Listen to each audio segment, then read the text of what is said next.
Saudi अरब Israel को लाल आंख दिखाने का काम कर रहा है और 110 दिनों के भीतर ही 75,000 से ज्यादा इजरायली सैनिकों को हमास ने मौत के घाट उतार दिया है। और इजराइल का समर्थन करने के चक्कर में स्टारबक्स को 12 बिलियन डॉलर का नुकसान हुआ है। नमस्कार, मेरा नाम नवीन कुमार नंदन और आप देख रहे हैं नेशनल दस्तक। फिलिस्तीन और इजराइल युद्ध के आज 111 दिन पूरे होने जा रहे हैं और इजराइल अब रहम की भीख मांग रहा है। लेकिन इसी बीच बड़ी खबर निकल के सामने आई है कि इजराइल ने 7 अक्टूबर 2023 को 1 लाख से ज़्यादा इजरायली सैनिकों को गजा में उतार दिया था और इजराइल ने कहा था अगले 48 से 72 घंटों के बीच में हमास का खात्मा इजराइल के सैनिक कर देंगे। लेकिन 111 दिन बीत जाने के बाद भी हमास का खात्मा नहीं हो पाया है, बल्कि 25,000 से ज़्यादा फिलिस्तीनियों ने आज़ादी के लिए कुर्बानी दी है। और अब चारों तरफ इजराइल की निंदा हो रही है। नेतन्याहू को क्रूर शासक माना जा रहा है और अब नेतन्याहू की उल्टी गिनती शुरू हो चुकी है, क्योंकि नेतन्याहू हर रोज बंकर बदल रहा है। नेतन्याहू पहले दफ्तर बदलता था, घर बदलता था, लेकिन आजकल नेतन्याहू बंकर बदलने का काम कर रहा है, क्योंकि नेतन्याहू को पता है ज़्यादा दिन अब वो इस दुनिया में नहीं रहने वाला है और पूरी दुनिया नेतन्याहू के मुंह पर थूकने का काम कर रही है। वाजिद खान लिखते हैं, इजराइल का समर्थन करने वाले यहूदी कंपनियों और उत्पादों के बहिष्कार के नतीजे स्टारबक्स को 12 बिलियन डॉलर का नुकसान हुआ है। एक अमेरिकी महिला इजराइल समर्थक उत्पादों के बहिष्कार के नतीजों को साझा करने का काम कर रही है।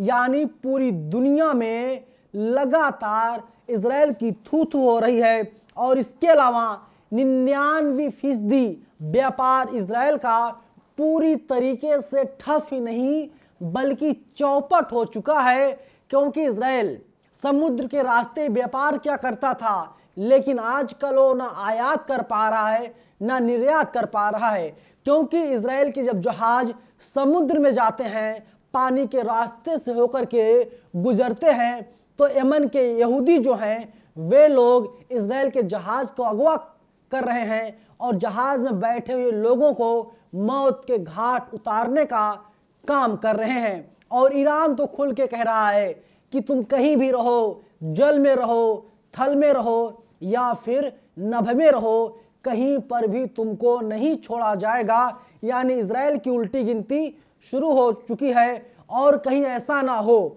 31 जनवरी 2024 तक आपको एक खबर सुनाई दे, इजराइल का नामो निशान हमेशा हमेशा के लिए मिट चुका है, क्योंकि नेतन्याहू अपनी गद्दी बचाने के लिए लगातार युद्ध को जारी रखना चाहता है। लेकिन अब इजराइल के ही सैनिक कह रहे हैं वे लोग मैदान में नहीं जाएंगे, वे लोग किसी भी बेगुनाह को नहीं मारेंगे, क्योंकि हिंसा के जरिए हिंसा का समाधान नहीं हो सकता। तो आप अंदाजा लगाइए कितने बुरे हालात इजराइल के इस वक्त हो चुके हैं। और खबर तो यहाँ तक निकल के सामने आ रही है, आधे गजा पर फिलिस्तीनियों का कब्जा हो गया है और आधा गजा पूरी तरीके से आज़ाद हो गया है और पूरा फिलिस्तीन बहुत जल्द ही पूरी तरीके से हमेशा हमेशा के लिए आज़ाद हो जाएगा। वहीं बिजनेस स्टैंडर्ड ने एक खबर की है। बिजनेस स्टैंडर्ड लिखता है, फिलिस्तीन देश की स्थापना का रास्ता साफ होने तक इजराइल को मान्यता नहीं। सऊदी अरब के विदेश मंत्री का एक बयान सामने आया है।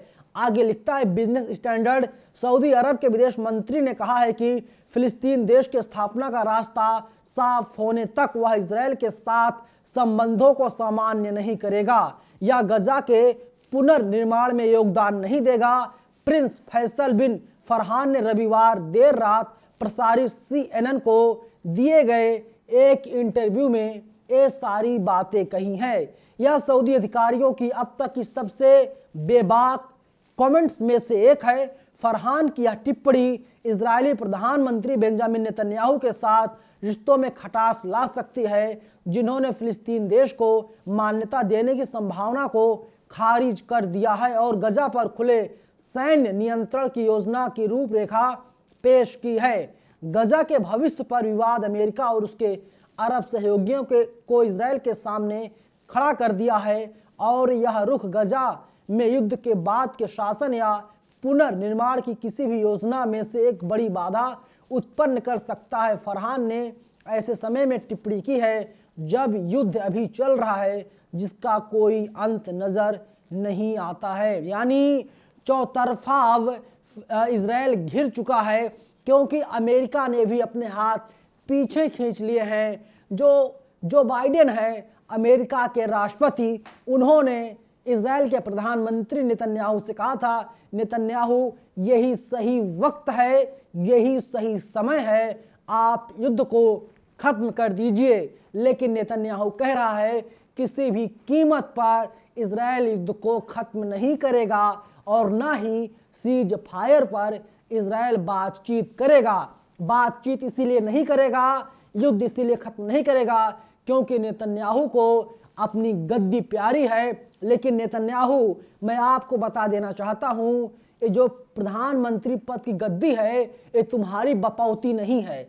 आज नहीं तो कल तुमको गद्दी को खाली करना पड़ेगा, तुमको गद्दी से उतरना ही पड़ेगा। लेकिन बेगुनाहों को मत मारो। और फिलिस्तीन तो कह रहा है कि हमारे 25,000 से ज़्यादा लोग शहीद हो गए हैं, और वे लोग सिर्फ शहीद ही नहीं बल्कि उन लोगों ने आज़ादी के लिए अपनी जान को कुर्बान कर दिया, न्यौछावर कर दिया, और वे लोग आज़ादी चाहते हैं और आर पार की जंग यही है। और इसीलिए इजराइल कांप रहा है, क्योंकि जब युद्ध की शुरुआत हुई थी फिलिस्तीन के पास कुछ भी नहीं था, ना बम, ना गोला, ना बारूद। लेकिन जैसे जैसे दिन बढ़ते गए, युद्ध आगे बढ़ता गया, ठीक वैसे वैसे फिलिस्तीन मजबूत होता गया।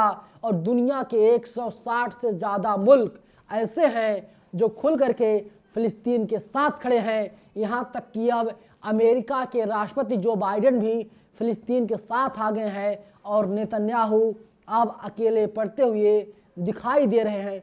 पूरी दुनिया में नेतन्याहू की चर्चा हो रही है और यही कहा जा रहा है नेतन्याहू एक क्रूर शासक है और अब नेतन्याहू के बुरे दिन शुरू हो गए हैं। नेतन्याहू अब बचने वाला नहीं है। और हमारे देश के जितने भी मुसलमान हैं वे लोग खुल के सामने आ रहे हैं और वे लोग कह रहे हैं कि नेतन्याहू को सड़क पर लाया जाए और घसीट कर नेतन्याहू को मारा जाए। लेकिन इतना ज़रूर है कि जो इस्लाम धर्म में विश्वास रखते हैं, आस्था रखते हैं, वे लोग कह रहे हैं कि देखिए, अल्लाह के घर देर तो है पर अंधेर नहीं है। आज नहीं तो कल इंसाफ होकर के ही रहेगा और सच की एक ना एक दिन तो जीत होती ही है। फिलहाल इस वीडियो में इतना ही, लेकिन हमें आप लोग अपनी राय कमेंट बॉक्स में ज़रूर बताइएगा। इजराइल को लेकर के आप लोग क्या सोचते हैं, और 2 शब्द नेतन्याहू के लिए आप लोग कमेंट बॉक्स में जरूर लिखिएगा। धन्यवाद। नेशनल दस्तक की आपसे गुजारिश है कि अगर इसको बचाना चाहते हैं तो नेशनल दस्तक को सब्सक्राइब करने के लिए रेड कलर के सब्सक्राइब बटन को दबाएं, फिर बेल आइकन की घंटी दबाएं। नेशनल दस्तक को बचाने के लिए बहुत जरूरी है कि हर खबर को शेयर करें, लाइक करें, कमेंट जरूर करें।